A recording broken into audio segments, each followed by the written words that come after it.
Welcome to part 7, guys. Get ready for the most intense, most crazy mission ever in the whole entire game. You swing on the rope, you homing attack the guy. Holy shit! Oh man, I need a smoke. I don't even smoke, and I need a smoke right now. I can't remember how many missions in the game are actually exactly like that, where you have like this really quick, really, you know, you do it right away, and then boom, it's over kind of scenario. Again, I've only played the mandatory missions I needed to play in order to finish this game. That was a mandatory mission. So, you're not going to be losing any sleep over that one. But, yeah, some missions can be rather lengthy, rather tedious. Some missions you'll be dying over and over and over again, aka the perfect challenges where you can't get hit and stuff. I got hit by that iron spike. That would have been a retry right there. Because I swear the A button is delayed. I don't like this mission. This is the first mission that really gave me a lot of trouble. And again, I am cutting out all the deaths when it comes to like die-hard challenges and stuff. But in regular levels, I'm not cutting out deaths. So when I get to Pirate Storm and onwards, you're going to be seeing how much of a hassle the control scheme is for me, you know? But, that die-hard challenge we just did, the one where I was just climbing that tower, I died on that thing a hell of a lot. Mainly because every time I would get hit by the iron spike because I couldn't jump over it in time, I swear to you the A button is delayed. And, again, it's just the 2D perspective and a lot of the things they expect you not to hit and stuff. I actually found myself dying to that one a lot, and I don't know why. It doesn't look that hard when you just watch someone else play it, but it could be rather tedious, rather annoying. Why do those gargoyles have to be hit 3 times? Why can't they just die in one hit? Why? This mission I have to kill 20 enemies, and the great thing about this level, and the thing that makes this game slightly better than Shadow the Hedgehog in terms of what they want you to do in missions, is that, again, you can loop around. Like, I'm going to be visiting this tower a second time, and the enemies, you see right there, those 2 enemies just spawned in, and they replaced the 2 enemies that I just killed, so that if I loop around and go back to the places I was already at, there will be enemies for me to fight, and it's not a tedious search fest, you know? Because that was the big problem about Shadow the Hedgehog. You're going through Westopolis, you miss like one alien, and it's like, oh god, you have to find that alien if you want to go to the good mission. So, you know, happy trails, happy searching. And you're just like warping from like checkpoints to checkpoints, checking every corner you can, and it's just so damn tedious. Or it could be like the Doom and totally glitch up, and just the character didn't spawn when he was supposed to. Ah! But I don't want to reminisce about Shadow the Hedgehog. I have a playthrough in case you haven't seen it. It's fantastic. Or sorry, it's damn fantastic. But it's also very long. And, okay, what was supposed to happen, I actually missed like a whole bunch of the Krima Jean guys because I'm in a ring with spikes, and if I don't push it in time, I'm going to fall to the bottomless pit and die because the spikes will stab me. At the same time, I'm timing when I swing the Wiimote because I want to hit the Krima Jean guys as, you know, they come in front of me. Oh god, I've been turned to stone!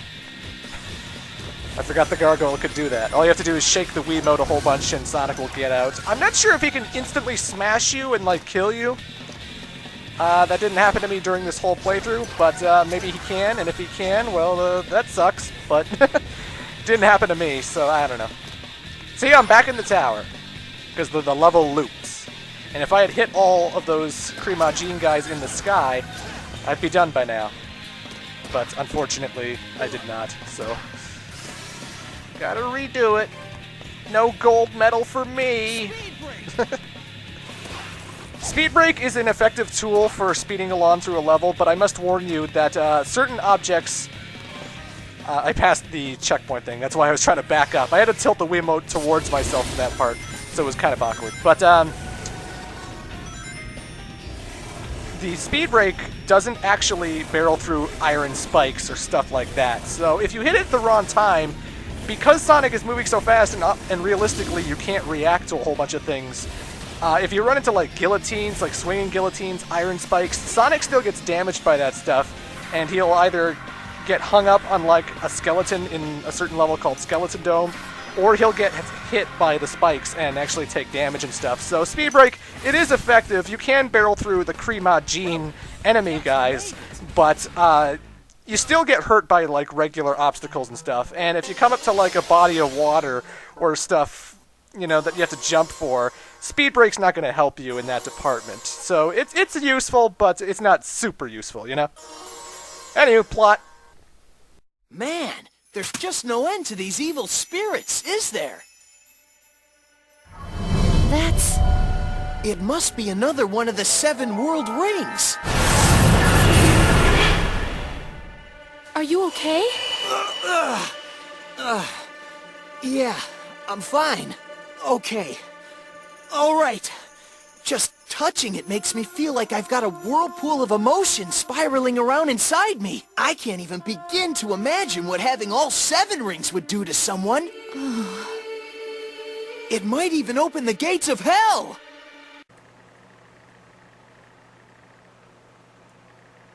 Uh-huh.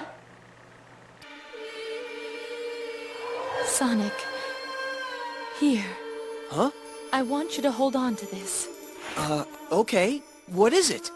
If nothing else we do is able to stop him, this will be our final resort. Shara? I cannot use it by myself. So we got another world ring. So I'm done with Levitated Ruin. But now it's, Make Believe's Reborn! And why do I keep doing that? Because I'm trying to put you into the shoes of the gamer who plays these games, ladies and gentlemen. If you're playing Sonic and the Secret Rings, you're going to be hearing that every time you go to the menu. Every time! Let's go, Shara! Be careful, Sonic! And so we are at a new world, ladies and gentlemen, and this is where the game starts getting pretty awkward, if you want my honest opinion. A lot of awkward platforming, a lot of tedious missions. This is always the point that I start getting to frustration mode, where I start losing a whole bunch, and I start pulling my hair out, and I start going, oh, come on, I could easily do that with a regular control scheme. Or, oh my god, why do they expect me to do that, blah, blah, blah, blah.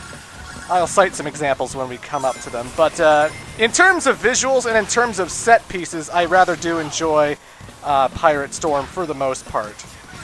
Because, again, this game has a whole bunch of fun set pieces. It's an on-the-rails Sonic game, so they always put him in these wacky, over-the-top situations. And when you look at it like on paper and you go, Sonic rides a part of the ship down the ocean and hits waves and stuff. Sonic goes into a cannon and stuff. It's all so swell and awesome, and, you know, I may not like the level gameplay-wise, but in terms of set pieces and visuals and stuff, I think it's pretty cool, pretty unique, you know. What you didn't see, or what you did see on the drawbridge there, was everything went black and white and slow for a sec. That was Time Break. Again, when you get the Soul Gauge, you actually get access to 2 abilities. And when you push up on the control pad, you do Speed Break. When you push down on the control pad, you do Time Break. And I don't really do Time Break all that often. I gotta time my homing attack for those barrels. But, I don't do Time Break all that often because it's not like Chaos Control or some cool slowdown special ability where, like, you're really fast and everything around you is slow, you know? What happens is, everything gets super slow, the colors turn black and white, the music goes away. All you really get for sound effect is the heartbeat, this little... And you can react to very fast obstacles really quickly. Again, this is where I start sucking. I don't care, I'm leaving it in. But, you can react to, like, really fast things, like spinning fans, really fast ball spikes that keep going back and forth. There's a nice Time Break tutorial mission that opens up in the Lost Prologue, the first chapter of the game, when you get the Soul Gauge, and that's where you can actually test out these things for the first time. But basically, Time Break, it just makes you slow along with everything else, and I don't find that very useful. You know, in a game like Shadow the Hedgehog, when you're in a boss fight and Shadow activates Chaos Control, everything gets slow around him, but Shadow moves at a regular pace. He can move exactly as he used to move, but now everything else around him is slow, you know? And I like that. I like that a lot. But Time Break isn't that way. When you're moving right, Sonic is slow. When you jump, Sonic is slow. So it's not really good for reacting to things, because you have to keep in mind how fast Sonic is in relation to the Time Break itself. And that can be a little bit annoying. Again, I love the set pieces of this game. This whole part where he's riding down the cannon bullet, heading towards a pirate ship, that's visually awesome, and that's the attitude I think Sonic should have. It feels like a fun world to go through. It's just the level design sucks. Right now I have to kill these 4 enemies so that the block will reveal a spring for me, but they're all in like 4 different corners of the whole friggin' ship, so it's like I can't homing attack them one by one. I have to like totally go and back up and do awkward stuff. I just hate this control scheme. I hate backing up. It's awful. I would just want to hold down on a control stick to go down and homing attack things that are behind me, you know? It's just so much easier. That little flippy thing that we just saw, that we just rode in, we've seen that before in Dinosaur Jungle and stuff, but basically what happens is when Sonic gets into it, you actually have to tilt the Wiimote in a way so that you're at the very bottom, so that you're at the very end, and then you have to swing the Wiimote really fast, really hard, to make it so that you get the farthest reach with that whole platform swinging thing. But, you know, I don't find that device is awkward to control all that much. I think it works out pretty well. For the most part, always reel your character back the whole way and then send them super far, and you should be pretty good, but, you know. A lot of unpassable areas until you kill all the enemies in front of you type scenarios, and again, they're not just simple homing attack everything that's in front of you like an on-the-rails game probably should be. It's a lot of, okay, you just passed him, gotta back up, gotta tiptoe, and it's really awkward. His flamethrower hit me, so my homing attack fucked up, and now I'm in front of him, and I'm just trying to back up.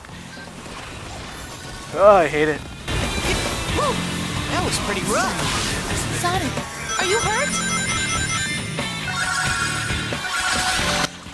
She asked you a question, Sonic. Are you hurt? But, you know.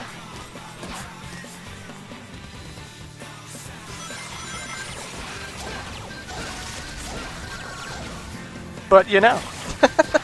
I don't know where I'm going. This part's gonna be... This playthrough's going past part 10. I'm running out of shit to talk about. It's an on-the-rails Sonic game. There are no other playable characters. What you see is what you get. Oh, here I'm having trouble with the hill. Like, God, I hate these controls. Be careful. Again, I swung when that cursor was red, but then it stopped being red, and when like the motion registered. So what happened there? I fell, but I did swing my Wiimote, and I was so frustrated by that because I was like, "Fuck it, God damn it, game! I swung. I should have hit that sword." Oh, why is this hill so steep? Why is Sonic having trouble here? Just get up! I swear to you, I'm not doing anything wrong. I'm just holding it forward, trying to get him up there. The future levels past this point are fucking awful. I had to rage quit many times during this playthrough because I just got to a part that was frustrating me the hell, like you wouldn't believe, and I just had to stop collect my bearings because I was getting so stressed out. Because after a while, constant failure after constant failure really just gets to you, you know? Maybe I do suck at the game. You could say I suck at the game, fine. But I don't like playing it. Simple as that. I'll take that. Okay, let's use this. Are you kidding me?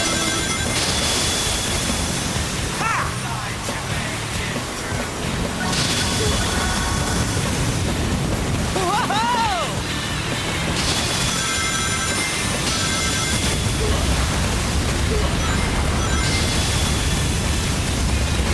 Yahoo! Great job, Sonic. Hells yeah! That whole entire section, all you're really doing is tilting the Wii remote so that you don't run into boxes and stuff. The camera angles are not really good for moving left and right with a Wiimote. I'm going to get to that to a future Die Hard level in Pirate Storm, because I have a whole big spiel to talk about with that and why I kept getting hit in that particular level because of the camera.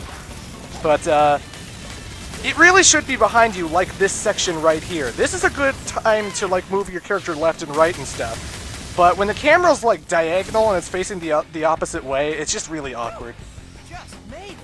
But anywho, folks, that is Pirate Storm. That is our new chapter. Things only get worse from here. So, look forward to that. Till then, I am the Great Clement. Toodles.